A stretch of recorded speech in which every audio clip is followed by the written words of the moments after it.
Video शुरू करने से पहले चैनल को सब्सक्राइब कर लें और बेल आइकन का बटन दबा दें ताकि आपको आने वाली सारी वीडियोस मिलती रहें। अस्सलाम वालेकुम दोस्तों, मेरा नाम अरसलान खान है। दुनिया की आबादी का 2% ऐसा है जो कि ओसीडी का शिकार है। मतलब 2% पॉपुलेशन जो है वो ओसीडी का शिकार है, ऑब्सेसिव कंपल्जन डिसऑर्डर का। ठीक है, इसके ऊपर हम पहले बात करते रहे। बट क्या बाकी सब लोग जो हैं उनको कोई ऑब्सेशन नहीं है? तो ट्रुथ इज़ हर इंसान के अंदर ऑब्सेशंस होते हैं। ठीक है, किसी में ज़्यादा होते हैं, किसी में कम होते हैं, पर होते सब में, और डायरेक्शंस समटाइम्स डिफरेंट होती हैं। ओसीडी जो है ना वो एक डिसऑर्डर है जो कहते हैं किसी और साइकिक हमारी जो प्रॉब्लम्स चल रही थी, जिस तरह अगर हम एंग्जाइटी का शिकार है उसके अंदर हमें ओसीडी हो सकता है। तो खुद ओसीडी इटसेल्फ पीटीएसडी का जो शिकार होते हैं लोग, पोस्ट ट्रॉमेटिक सिंड्रोम का भी, तो उसके अंदर भी ये हो सकता है आपके साथ। आप ओसीडी का ये आपके साथ इश्यूज हो सकते हैं। तो जल्दी बताता हूँ कि ये ऑब्सेशंस होते क्या, ऑब्सेसिव थॉट्स क्या होती हैं, और ओसीडी के लोग किस तरह इससे डील कर रहे होते हैं ना। जैसे कि नाम से पता चलता है ऑब्सेशन। ठीक है, किसी भी चीज़ के बारे में हम ऑब्सेस्ड हो जाएं बहुत ज़्यादा और हमारा बस चला जाए उसके ऊपर से। आम लफ्ज़ों में ऑब्सेसिव थॉट्स को इंट्रूसिव थॉट्स भी कहते हैं, क्योंकि बिल्कुल इनका कोई सर पैर नहीं होता। अगर मैं थोड़ी सी मिसाल दूं कि कोई जो इंसान ओसीडी से अगर लड़ रहा है, तो वो इसी तरह है कि मैं जिस तरह बाहर घर जब हमने रात को सोना है, रात के वक्त हम दरवाज़े लॉक करते हैं, मैं आके लेट जाता हूँ, मुझे होता है कि पता नहीं मैंने दरवाज़ा लॉक किया था या नहीं किया था, और अगर मैंने नहीं किया होगा तो रात को कोई पता नहीं छोड़ गया था नहीं, मैं जाके मैं दोबारा लॉक चेक करूँगा, सेट लगा हुआ, फिर आ जाऊँगा। मुझे फिर थोड़ी देर बाद मसला हुआ, यार पता नहीं लॉक सही तरह से चेक हुआ कि नहीं हुआ, छोड़ के तो आगे फिर क्या हुआ, पता नहीं किधर का किधर चला जाऊँगा, दोबारा जाऊँगा, इस तरह। और ये सर्कल चलता रहता है। इसी तरह आप घर से बाहर गए, आपको पता नहीं घर, आपको यार मैं फलां इस तरीके से नहीं ऑन छोड़ा है, ये ना हो पूरे घर को आग लग जाए, वहाँ से शॉर्ट सर्किट हो जाए जी। इस तरह के ऑब्सेशंस होना शुरू हो जाते हैं, और शदीद किस्म के हो सकते हैं, शदीद इस हद तक हो सकते हैं यार कि मैं इस बंदे को नुकसान पहुँचा सकता हूँ। मतलब ये मेरा कोई रिलेटिव है, कोई बहुत क्लोज है, मैं तो उसको नुकसान पहुँचा सकता हूँ, बड़ा आसान काम। फिर मैं सोचूंगा ये मैं क्या सोच रहा हूँ बैठ के। ठीक है, फिर उस तरह की थॉट्स है, और हम इन ऑब्सेसिव थॉट्स के अंदर इतने ज़्यादा इंडल्ज हो जाते हैं कि हमारी पूरी लाइफ डिस्टर्ब हो जाती है।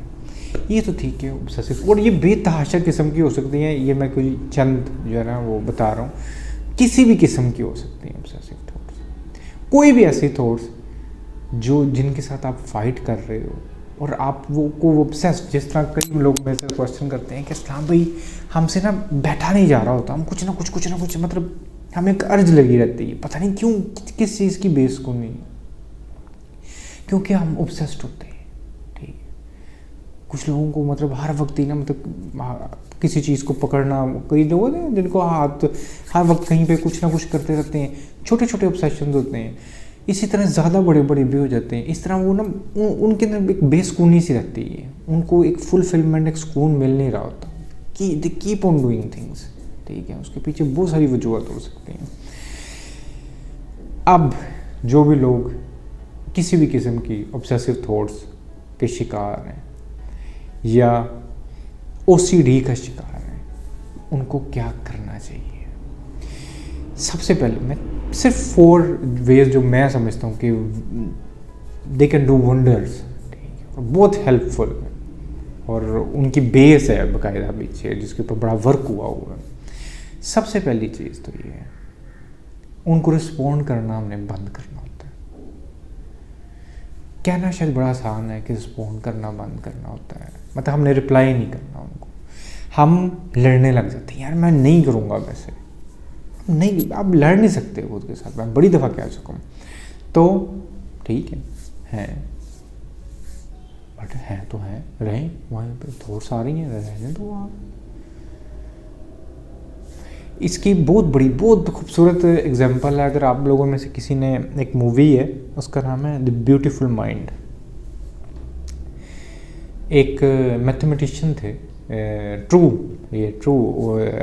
बायोग्राफी थी बेसिकली।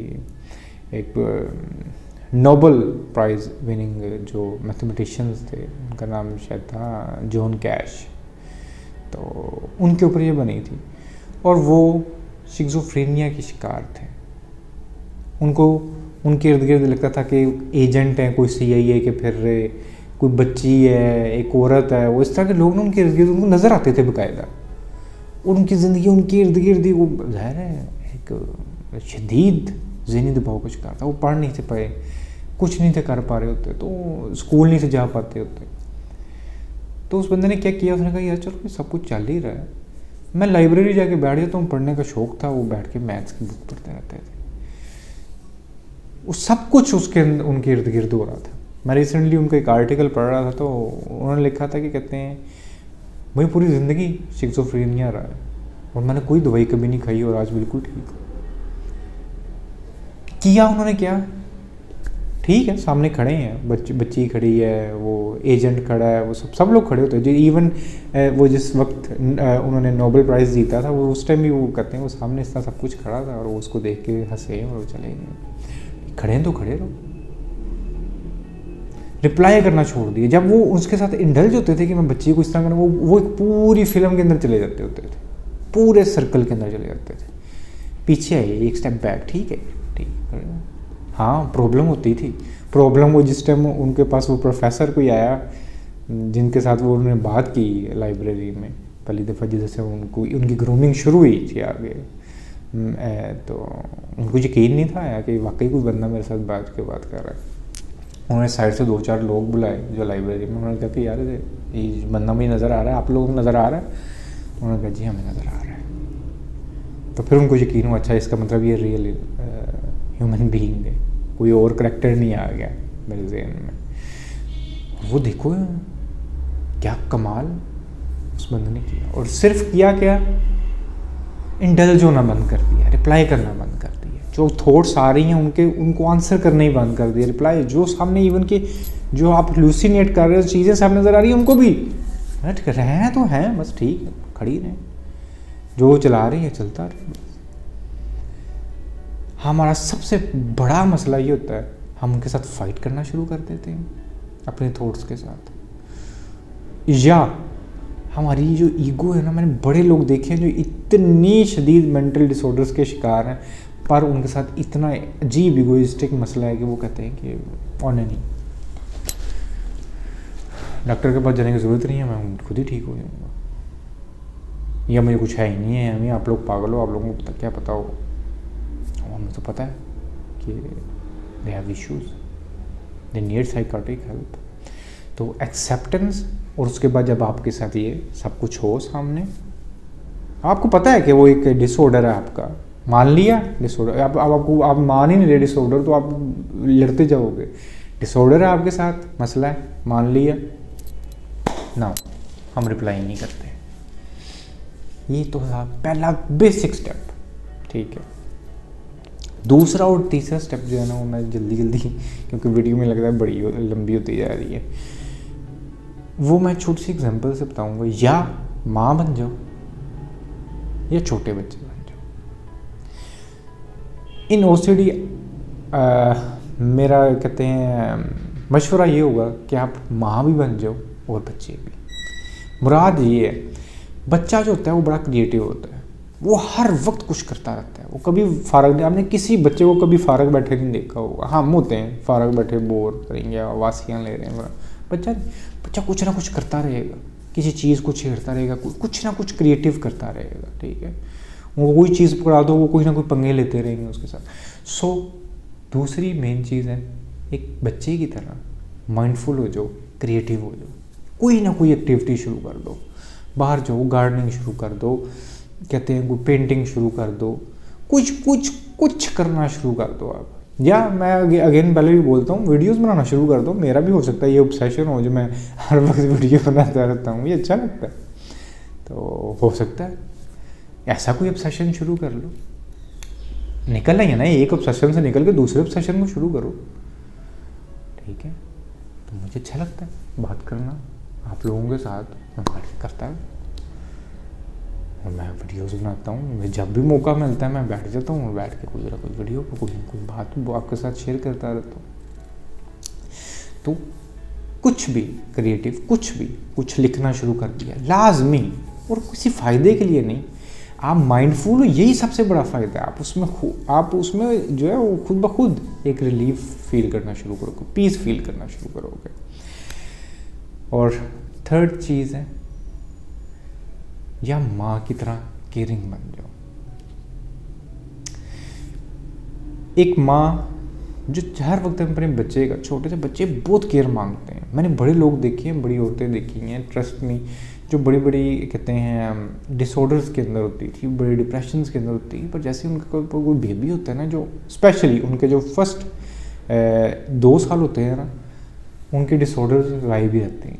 उसकी वजह ये है उनके पास वंडरिंग करने का टाइम ही नहीं होता, वो माइंडफुल रहती हैं, माइंडफुल केयरिंग करना शुरू हो जाती हैं। वो अपने बच्चे के साथ इतना प्यार करती हैं, वो केयर कर रही हैं, उसको नर्चर कर रही हैं, उसकी 1000 चीज़ों का ख्याल रखना है, उसने कब उठना है, कब सोना है, कब दूध पीना है, और मतलब उसके साथ खेलना, हर वक्त वो उसके ना ख्याल रखना। ये असल में एक ना एक्सपेरिमेंट भी हुआ था कि बड़े लोग थे जो कि OCD का शिकार थे, तो कुछ साइकोलॉजिस्ट ने ना मिलके उनको ना, उन लोगों को ज़रा वो बड़ा मसला था, वो ठीक नहीं थे हो रहे। लोगों ने, वो जो साइकोलॉजिस्ट थे उन्होंने उनको ला के ना सबको एक गाय दे दी कि जाओ जिसका ख्याल रखो। और बड़ी हैरत वाली बात ये है कि वो सब लोग ठीक होना शुरू हो गए, क्योंकि वो केयरिंग करना शुरू हो गए। एक पेट, आज भी अमेरिका के अंदर पर हाउस, एक घर के अंदर 4 से 5 पेट है, ठीक है, कैट्स, डॉग्स, हर, मतलब मैं एक बात बता रहा हूँ, क्योंकि इस चीज़ से, और ये साइकोलॉजिकली प्रूवन है कि कैट जो है उससे आपका डिप्रेशन कम होता है। डॉग, और वो डॉग जो कैट नहीं, वो उनका होना इज़ नॉट मतलब जो सोल्यूशन, ये वो बेसिकली आपका उनसे केयर करना वो सोल्यूशन है, क्योंकि आप उसमें माइंडफुल हो रहे हो और एक बड़ी पॉजिटिव एनर्जी आपके इर्द गिर्द आती है। तो केयर करना शुरू कर दें, कोई पेट रख लें, पेट नहीं तो किसी भी इंसान के साथ एक मतलब होता है ना, केयर करना आप शुरू कर दो किसी भी चीज़ की। पौधे हैं, पौधों की केयर करना शुरू कर दो, आप उसके अंदर इंडल्ज रहोगे, आप देखेंगे आपका ऑब्सेशन साइड पे होता चला जाएगा, ठीक हो गया। तो ये जो 3 चीज़ें थी, ठीक है, ये इंतहाई इम्पोर्टेंट है। पर जो लास्ट चीज़ आपके साथ शेयर करनी है ना, वो उससे भी ज़्यादा इम्पोर्टेंट, इन तीनों से भी ज़्यादा इम्पोर्टेंट। और वो लास्ट चीज़ है कि आप कभी कसूरवार नहीं होते किसी चीज़ के। हम ये करके देखना है आपने मेंटली तौर पे, हम कभी नहीं, वैसे तो करते भी हैं क्योंकि हम अपने पर कभी भी वो लेते नहीं हैं किसी चीज़ की responsibility, but in positive way. कायनात, या जिस तरह हम चीज़ों के बारे में कहते नहीं कि यार सब कुछ लिखा हुआ, इसी तरह हम जब मानते हैं कि खुदा सब कुछ चलाने वाला है, ठीक है, तो let him do it, nature को काम करने दो। आपके साथ कुछ अच्छा हुआ है या बुरा हुआ है, आपका उसमें क्या कसूर? आप हो कौन जिसका कसूर हो? आप तो एक वो सेल्स का मजमूआ हो, और वो जो कंडीशंस आपको यहाँ मिलती हैं उसके हिसाब से बस चलते जा रहे हो। आपका क्या कसूर है इस सब के अंदर? वो एक शायर थे, उनका नाम मुझे भूल गया है, बात बड़ी ज़बरदस्त की थी। उन्होंने कहा, माँ किस ज़माने में, किस वक्त में, किस ज़मीन पे पैदा करती है? वो गिला कर रहे थे, वो गिला बनता भी है, किस ज़माने में, किस वक्तों में, किस ज़मीन पर पैदा करती है। आपका क्या इसके अंदर हाथ था कि आप पैदा हो गए हो? कुछ भी नहीं। ऐसे ही आपका क्या हाथ है कि आपके अंदर सेरोटोनिन्स जो है अगर आपको एंजाइटी या डिप्रेशन का है वो कम बन रहे हैं, आपका इसके अंदर क्या कसूर है? आप किसी जगह पर अगर डर गए हो, कुछ कर नहीं सके, तो उसके अंदर आपका क्या कसूर है? आप उसी तरह आपकी अपलिफ्टिंग इस तरह, आपकी ग्रोइंग उस तरह है कि उस पर्टिकुलर जगह पे आप इस तरह होंगे, आपका कोई कसूर नहीं। सो ये गिल्ट हमारे अंदर कभी नहीं बनना चाहिए। आप जिस तरह के हो, ठीक है, उसके अंदर आपका कोई कसूर नहीं है। इसलिए अपने ऊपर जो ना प्रेशर्स, मेरा पॉइंट ये है कि हम अपने ऊपर प्रेशर्स बहुत ज़्यादा पैदा करना शुरू कर देते हैं। हर चीज़ का प्रेशर, ज़रूरत नहीं है। रिलीजियसली देखें, स्पिरिचुअली देखें, साइंटिफिकली देखें, हर मामले में आपका कोई कसूर नहीं। तो आपके इर्द गिर्द क्या चलता है, ठीक है, उसके हिसाब से आपकी माइंड किस तरह ऑपरेट कर रहा है, आपके इर्द गिर्द की चीज़ है। एक बच्चा है, अगर वो पैदाइशी तौर पर उसकी एक टांग नहीं है, क्या कसूर उसका? वो पूरी ज़िंदगी हालांकि बड़ा मुश्किल गुजारेगा, पर उसका क्या कसूर है? उसको कसूर नहीं है। सो चीज़ें जिस तरह हैं उनको यार ठीक है, that's how nature wants it, let it be, कसूर नहीं है। बट अभी जिस तरह हूँ, जिस हालत में हूँ, मेरे रोटनेस कम ज़्यादा हो रहे हैं या कोई भी मेरे साथ इश्यू हो रहा है, मेरा कसूर नहीं है। बट इसके अंदर से मैं क्या निकाल सकता हूँ, मैं क्या कर सकता हूँ, वो देख रहा है, दैट्स ऑल। ये चीज़ आपको मेंटली तौर पे हल्का करना शुरू हो जाएगी। आपने अपने ऊपर जो बोझ रख दिए हैं, प्रेशर इतने क्रिएट कर दिए हैं, वो उतरना शुरू हो जाएंगे। Trust me, it works great. आज के लिए इतनी बात अच्छी लगी तो नीचे लाइक और सब्सक्राइब कर देना। अल्लाह हाफिज़।